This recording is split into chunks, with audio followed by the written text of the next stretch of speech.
Cows do not cause global warming. And in this video, I'm going to show you why. This bucket represents meat, dairy, or products that we eat or drink that have primarily come from livestock.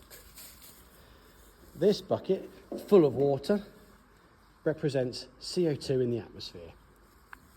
This bucket, empty, again, represents grass or growing things that are eaten by livestock. Hello, Ottie.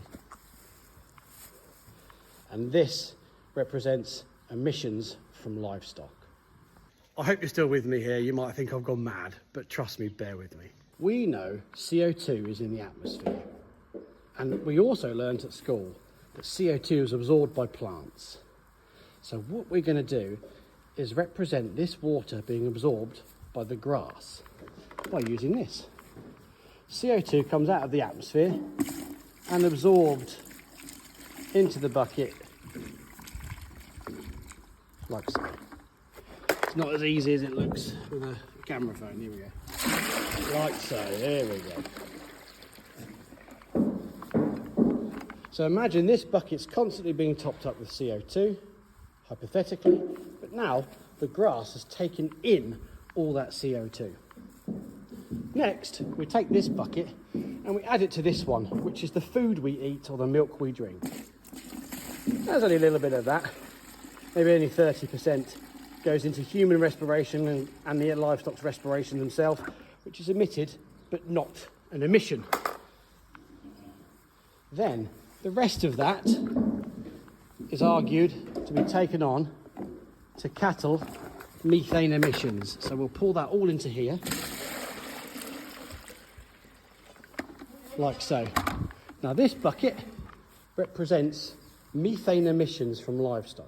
So then this methane is now gently, over years, 12 years, turning into CO2 and going back into the atmosphere.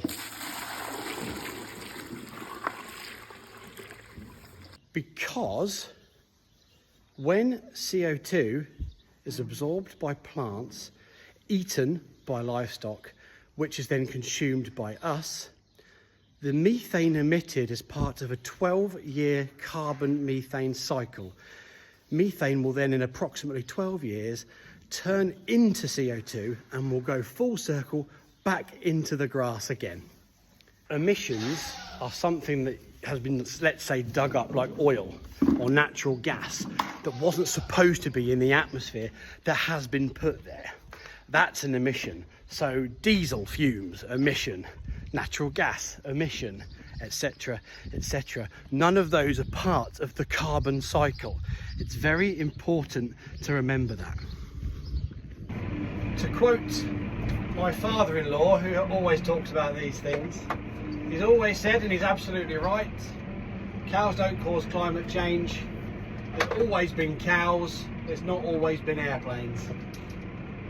And he's not far wrong with that. So what this means that by shopping locally for your meats, you're actually doing a real service for food miles and emissions, because we're already establishing that most meats, based on this factor of methane emissions being in the carbon cycle, actually are not being classed as emissions at all. It's actually quite good for the planet that we're not shipping things in from further afield. So it's another box that we want to tick. Use local or use British meats because we're not having to ship it halfway across the world, because then it will add to the emissions.